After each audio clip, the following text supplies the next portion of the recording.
এ দেশে কোনো ইসলামী ব্যাংক হিসেবে রাসূলের পদ্ধতিতে কোনো ব্যাংকিং ব্যবস্থা নেই। আপনারা যারা ব্যাংকে টাকা রেখেছেন, ব্যাংক তো আপনাদের ইন্টারেস্ট দেয়।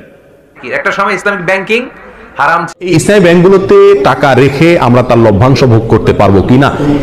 ইসলামী ব্যাংকে ডিপিএস বা ফিক্সড ডিপোজিট রেখে তার লভ্যাংশ ভোগ করা যাবে কি?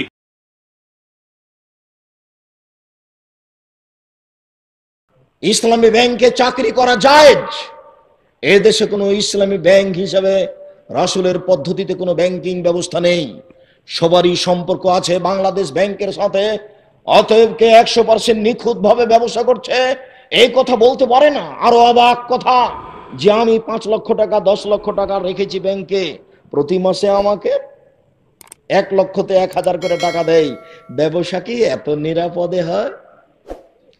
ব্যবসা মানে হলো আমি সাপাহার বাজারে তরি তরকারি কিনলাম, ট্রাক ভর্তি করে নিয়ে গেলাম রাজশাহীতে বিক্রি করব বলে, রাস্তায় গাড়িটা অ্যাক্সিডেন্ট হলো, সবজি নষ্ট হয়ে গেল, তার নাম ব্যবসা। কিনেছিলাম 10,000-এ হলো 10,500, তার নাম ব্যবসা। কিনেছিলাম 20,000-এ হয়ে গেল 15,000, তার নাম ব্যবসা। আরে নিরাপদে প্রতি মাসে আমার জন্য 10 লক্ষতে 10,000, 10 লক্ষতে 10,000, 10 লক্ষ। ধর্ম পাগল হয়ে গেছে। धर्म राजशाही चांपाइनबाबगंज हवाई लड्डू, दोनों हाथ में लड्डू है, जो चाहे उसको खा ले, जो चाहे उसको छोड़ दे। ভুল হিসাব ব্যবসা তো নিরাপদ হতে পারে না। অতএব এই দেশের মাটিতে ব্যাংকিং ব্যবস্থায় চাকরি করে পয়সা উপার্জন বৈধ হবে এ কথা অসম্ভব। এদেশে এমন কোন এনজিও নেই যে এনজিওতে চাকরি করে সেই পয়সা দিয়ে চাউল কিনে ভাত খেয়ে বাদাত কবুল হতে পারে। ভুল হিসাব। হুজুর যা বলেছেন তা ভুল বলেছেন। এদেশে যে সন্দেহযুক্ত ব্যবসা আছে সেই সন্দেহযুক্ত ব্যবসা ছেড়ে দিয়ে জীবিকা নির্বাহ করতে হবে। বেশি দিন বেঁচে বেশি পয়সা অবৈধভাবে উপার্জন করার চেষ্টা করিয়েন না, যেহেতু এক সময় যেতেই হবে পৃথিবী ছেড়ে। কাজে এত কিছু হিসাব করা ঠিক হবে না। সম্মানিত দিনী ভাই বোন, আল্লাহ তাআলা বলেন চিরদিনের জন্য সুদের চূড়ান্ত সিদ্ধান্ত। সুদের ব্যাপার আল্লাহর পক্ষ থেকে চূড়ান্ত ফয়সালা। যারা সুদ খাবে তাদের অর্থ কমে যাবে। রাসূল সাল্লাল্লাহু আলাইহি সাল্লাম বলেছেন সুদ দেখতে বেশি লাগে বটে, সুদের পরিণাম হলো নিঃস্ব ভিক্ষুক হওয়া। মহান আল্লাহ বলেন আল্লাহুল বায়আ ওয়া হারামার রিবা, আল্লাহ তাআলা ক্রয় বিক্রয়কে বৈধ করেন, সুদকে হারাম ঘোষণা করেন। জাবের রাদিয়াল্লাহু তাআলা আনহু বলেন লানা রাসূলুল্লাহ সাল্লাল্লাহু আলাইহি ওয়াসাল্লাম আকাল রিবা। পৃথিবীর মানুষ শুনে রেখো, আল্লাহর নবী অভিশাপ করেন যারা সুদ খায় তাদের উপরে অভিশাপ, যারা সুদ দেয় তাদের উপরে অভিশাপ, যারা সুদের অঙ্ক কষে তাদের উপরে অভিশাপ, যারা সুদের উপরে সাক্ষী থাকে তাদের উপরে অভিশাপ। অকালাহুম সাওয়া, তিনি বলেন সবাই সমান। আপনারা আবার ধোঁকায় পড়বেন না। যারা ব্যাংকের সদস্য তারা এই ব্যাংকের সুদের বিরুদ্ধে ফতোয়া দিতে পারবে না। পারবে? সৌদি আরবের ফতোয়া বোর্ডকে জিজ্ঞেস করুন। বর্তমান প্রচলিত যে কোনো ব্যাংকে যদি সুদ আছে, এই সুদ আপনার জন্য হারাম, এই প্রফিট আপনার জন্য হারাম, এটা চলবে না। ফতোয়া যেই যত দিক না কেন, যেই ফতোয়াবাজি করুক না কেন, এই ফতোয়া চলবে না। যেটা আসবে আপনি সেফটির জন্য টাকা রাখেন ব্যাংকে, কিন্তু যেটা প্রফিট আসবে, ডিপিএস খুলে বসে আছেন, আরো কি কি যেন নাম দিয়ে খুলে বসে আছে। মানুষ মনে করে এখান থেকে যে টাকা বাড়তিটা আসবে, যে না ওকে বলছে কি ফান্ড যেন বলে, আমি ভুলে গেছি, কি নামটা ভুলে গেলাম। তো এটা করছে এবং অধিকাংশ মানুষই এই ধোঁকার মধ্যে পড়ে গেছে এবং কিছু আলেমের পক্ষে কথাও বলছে। আমরা আমাদের ফতোয়া বলি না। এই প্রশ্ন করা হয়েছিল সৌদি আরবের ফতোয়া বোর্ডকে, সর্বোচ্চ উলামা পরিষদকে, তারা স্পষ্ট ফতোয়া দিয়েছে এটা হারাম, এটা গ্রহণ করা যাবে না।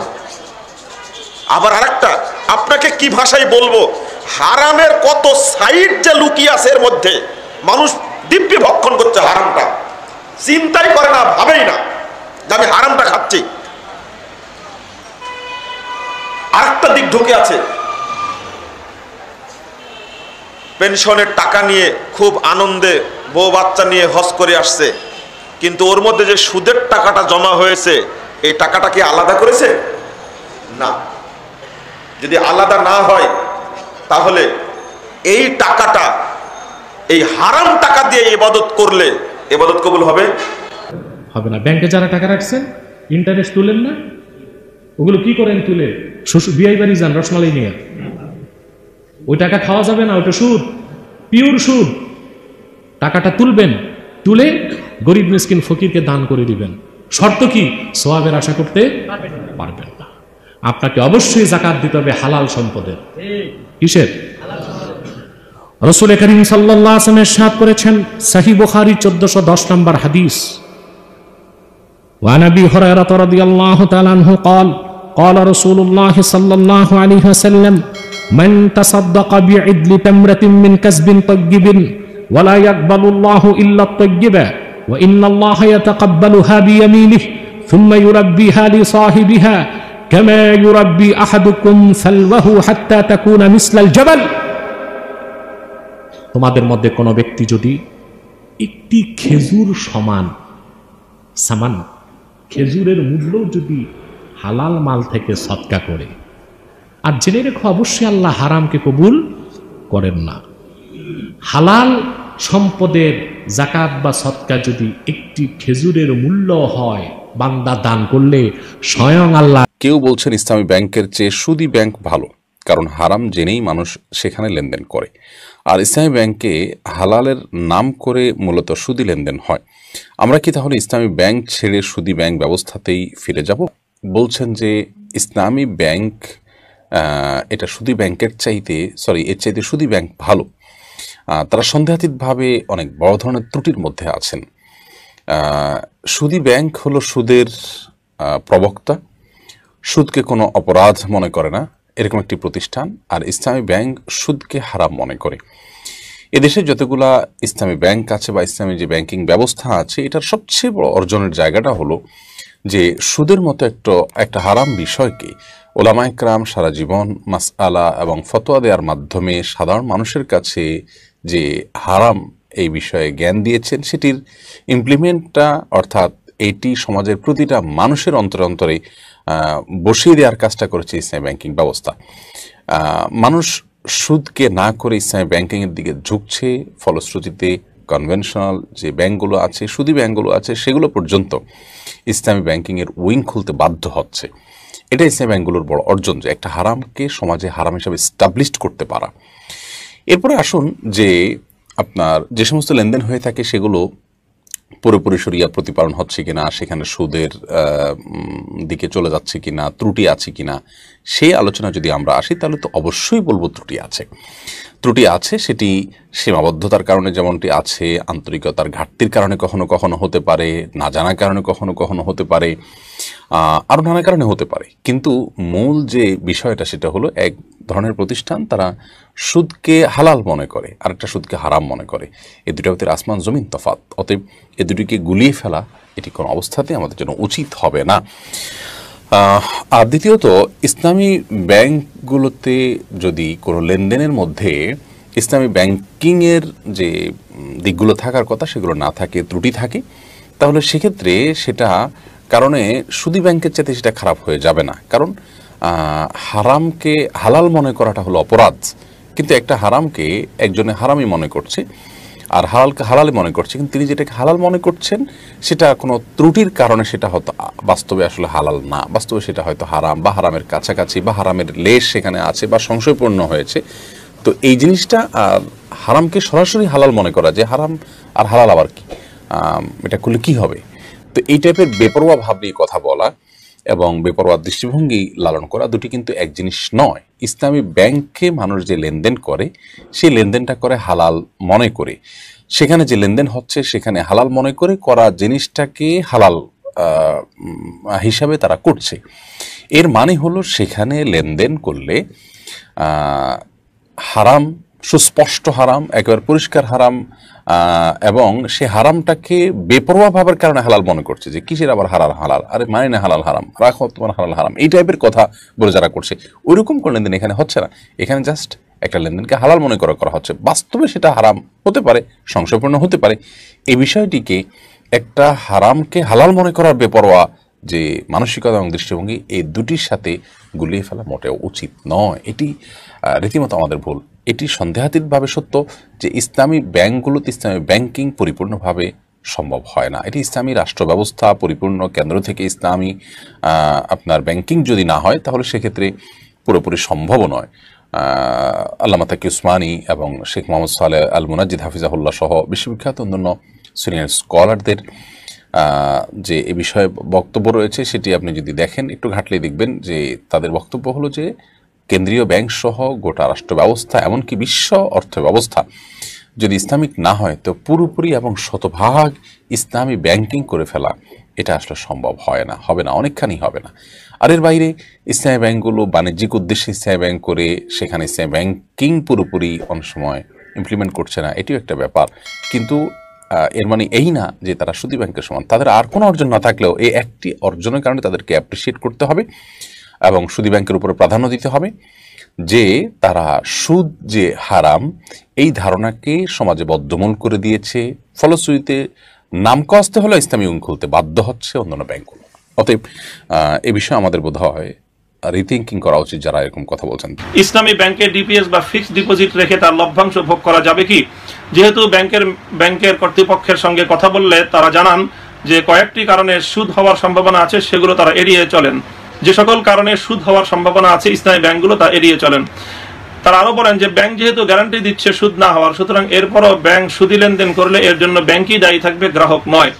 যেমন ইমাম সাহেব যদি উজু ছাড়াই নামাজ পড়িয়ে দেন, ওনার উপর ইক্তেদা করার কারণে মুসল্লিদের কোনো দায়ভার থাকবে না। তো এটি একটি কমন সমস্যা আমাদের সমাজে যে ইসলামী অনেকগুলো ব্যাংক আমাদের সমাজে শুধু নয়, আমাদের দেশে শুধু নয়, আন্তর্জাতিক ক্ষেত্রে অনেক, সারা দুনিয়াতেই ইসলামী ব্যাংক চলছে এখন। তো এখন এই ইসলামী ব্যাংকগুলোতে ডিপোজিট রেখে ইসলামী ব্যাংকগুলোর যে মুদারাবা অ্যাকাউন্ট আছে, সেই মুদারাবা সেভিংস অ্যাকাউন্টে টাকা রাখলে সেখান থেকে লভ্যাংশ আসে, সেই লভ্যাংশ ভোগ করা এটি বৈধ হবে কিনা? তো প্রিয় ভাই, এই ব্যাপারে আসলে ওলামায়ে কেরামের এই মতামত বিভিন্ন রকমই পাওয়া যায়। আমি এক্ষেত্রে ফতোয়ার ভাষায় কথা না বলে, আমি মাসআলার ভাষায় কথা না বলে আমি পরামর্শের কথা বলতে চাই। পরামর্শের কথা বলবো, সেটি হলো যে যেহেতু আসলে একটি ইসলামী ব্যাংক, যে কোনো ব্যাংক হাজার হাজার লক্ষ লক্ষ ডিপোজিটরদের কাছ থেকে সঞ্চয় সংগ্রহ করে থাকে, অতঃপর এই সঞ্চয়ের টাকাগুলো তারা ইনভেস্ট করে থাকে বিভিন্নভাবে। প্রত্যেকটি ব্রাঞ্চ থেকে এরকম শত শত ফিনান্স হয়, শত শত ইনভেস্ট হয়, এবং প্রত্যেকটি এই ইনভেস্টেরই যে লভ্যাংশ হয় সেই লভ্যাংশগুলো একত্রিত হয়ে সেটি ডিপোজিটরদের মধ্যে ডিস্ট্রিবিউশন হয়। কাজেই প্রতিটি লেনদেন স্বচ্ছ এবং সঠিকভাবে হচ্ছে কিনা এটি আসলে নিশ্চিতভাবে বলা কঠিন। আর আমাদের অভিজ্ঞতা হলো আমাদের দেশে ইসলামী ব্যাংকিং সেক্টরেও এখনো পর্যন্ত পর্যাপ্ত পরিমাণ ব্যাংকার এমন তৈরি হননি যারা আসলে এই কাজগুলো আমানতদারির সাথে পরিপূর্ণভাবে করবেন। কিছু ত্রুটি বিচ্যুতি থেকেই যায়।